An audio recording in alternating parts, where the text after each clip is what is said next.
Hi everyone, good day. This is Jackie Cabato. In this video, we will be discussing about the domestic wastewater treatment. My reference for the discussion is from the Introduction to Environmental Engineering 5th edition by Davis and Cornwell. When we say wastewater, it is a term that is applied to any type of water that has been utilized in some capacity that it negatively affects the quality of water, or in short, wastewater is a used water. The objectives for this video is to discuss the major objective of the domestic wastewater treatment, to discuss the unit operations and processes necessary to meet the secondary wastewater treatment standards, and discuss the appropriate chemicals for disinfecting wastewater effluent, and lastly is the design of the sludge thickening and dewatering systems and sludge destabilization processes. It becomes obvious that in the interest of sustainability as well as the fundamental economic efficiency, we must view the wastewater as a raw material to be conserved.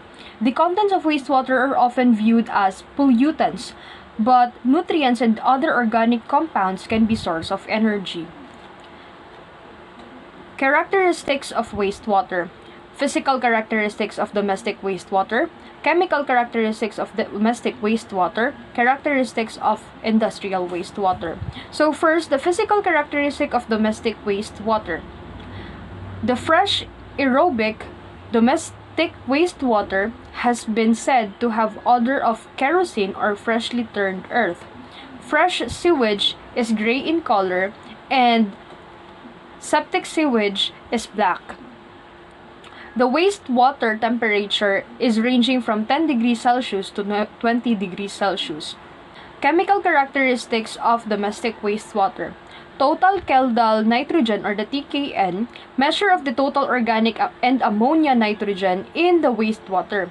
It is the availability of nitrogen for building cells, potential nitrogenous oxygen demand that will have to be satisfied to meet discharge standards that protect receiving bodies of water. Phosphorus may appear in many forms in wastewater. For example, we have the orthophosphates, polyphosphates, and organic phosphates. Talking about the chemical composition in the water, it will be always depend on where is the origin or where is the wastewater came from. Characteristics of industrial wastewater. Characteristics and level of pollutants vary significantly from industry to industry because different industries produces or releases wastewater that is different also from the other industry. The Environmental Protection Agency has grouped the pollutants, the conventional and non-conventional pollutants. Conventional pollutants, it is the pollutants that affects the biochemical oxygen demand, the total suspended solids, oil and grease, and also affecting the pH level of the wastewater. For the non-conventional pollutants, we have the ammonia, chromium-4 or hexavalent, chemical oxygen demand affects the BOD, non-conventional pollutant like fluoride, manganese, nitrate, organic nitrogen, pesticide active ingredients, phosphorus, and phenols. Public Law 92-500, Congress required municipalities and industries to provide secondary water treatment facilities for the BOD, suspended solids, hydrogen ions before discharging wastewater into the natural water bodies. This public law also directed the Environmental Protection Agency that all facilities that discharges from any point source into the waters are required to obtain the National Pollutant Discharge Elimination System permit.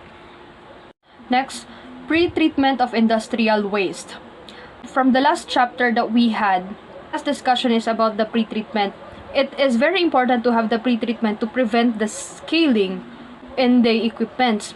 Industrial waste can pose serious hazards to municipal systems because of the collection and treatment systems have not been designed to carry or treat them. So the specific objective of pre-treatment program are to prevent the introduction of pollutants into the wastewater treatment plants that will interfere with their operation, including interference with their uses or with disposal of municipal sludge. Next is to prevent the introduction of pollutants to the wastewater treatment plants that will pass through the treatment works or otherwise be compatible with such works. And lastly is to improve opportunities to recycle and reclaim municipal and industrial wastewater. Municipal wastewater treatment. The alternatives for municipal wastewater treatment is the primary treatment, which includes the bar rock, grit chamber, and equalization basins. We have also the secondary treatment, which includes all the processes of primary treatment and primary settling tank. And lastly, the tertiary treatment. The primary treatment removes about 60% of the suspended solids in raw sewage and 35% of the BOD. Soluble pollutants are not removed, so this treatment alone is no longer considered because of the soluble pollutants na hindi niya ma-remove. So we have now the secondary treatment. So this secondary treatment removes the soluble BOD that escapes the primary process and to provide added removal of suspended solids. Typical achieved by using biological processes. This also removes 85% of the BOD and suspended solids. It does not remove significant amounts of nitrogen, phosphorus, or heavy metals, nor does not completely remove pathogens or viruses.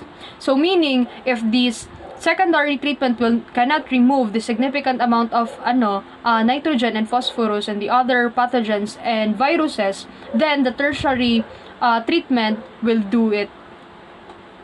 The advanced wastewater treatment. The processes produce a sparkling clean, colorless, odorless effluent, indistinguishable in appearance from a high-quality drinking water. And this advanced wastewater treatment is used to prepare tertiary treated wastewater for reuse in recharging groundwater aquifers, indirect potable reuse through surface water augmentation, and direct potable reuse. Unit operations of pretreatment. The devices and structures placed upstream to provide protection to the wastewater treatment plant equipment. So we have now the bar rocks or bar screens. This is to remove the large objects that would damage or foul pumps, valves, and other mechanical equipment. It cleaned mechanically and may be categorized as trash rocks, manually cleaned rocks, and mechanically cleaned rocks. Trash rocks has a large openings up to 40 to 150 millimeter. The manually cleaned rocks has an opening of 25 to 50 millimeters, and the mechanically cleaned rocks opening ranging from 15 to 75 millimeter. Grit chambers. When we say grit, it is an inert, dense material, for example, a sand, broken glass, silt, and pebbles. Grit have a tendency to settle in corners and bends, reducing flow capacity and ultimately clogging the pipes and the channels. So the grit removal devices are the aerated and vortex. Aerated grit chamber. From the name itself, it is aerated, so there is an introduction of air to the chamber. The shearing action of the air bubbles is supposed to strip the inert grit of much of the organic material that adheres to its surface. So the nominal airflow that goes inside the chamber is 0.1 to 0.75 cubic meter per minute. The liquid detention times are usually set to be about 3 minutes at maximum flow. The next type of grit chamber is the vortex grit chamber. So this, the wastewater is brought into the chamber tangentially. At the center, a rotating turbine with adjustable pitch blades along with a cone-shaped floor produces a spiraling donut-shaped flow pattern. Comminutors and macerators. Comminutors are used to macerate wastewater solids. Macerate means to soften or wear away the rugs, paper, plastic, and other materials by the revolving cutting bars, commonly used in wastewater treatment plants with a flow less than 0.2 cubic meter per second, while the macerators are the slow speed grinders. It consists of counter-rotating blades. The material is chopped at passes between the blades. The chopping action reduces the potential for producing ropes of gas or plastics. Equalization. Flow equalization is not a treatment itself, but a technique that can be used to improve the effectiveness of both secondary and tertiary wastewater treatment processes. The constantly changing amount and strength of wastewater to be treated makes efficient processes operation difficult. So, if there's a constantly changing on the strength of the wastewater, equalization is very important. For this equalization, this will create the effectiveness of our secondary and tertiary wastewater. So, flow equalization usually achieved by constructing large basins that collect and store the wastewater flow at a constant rate. Primary treatment is the first process to take place. It's usually the operation performed to remove those materials that separate easily.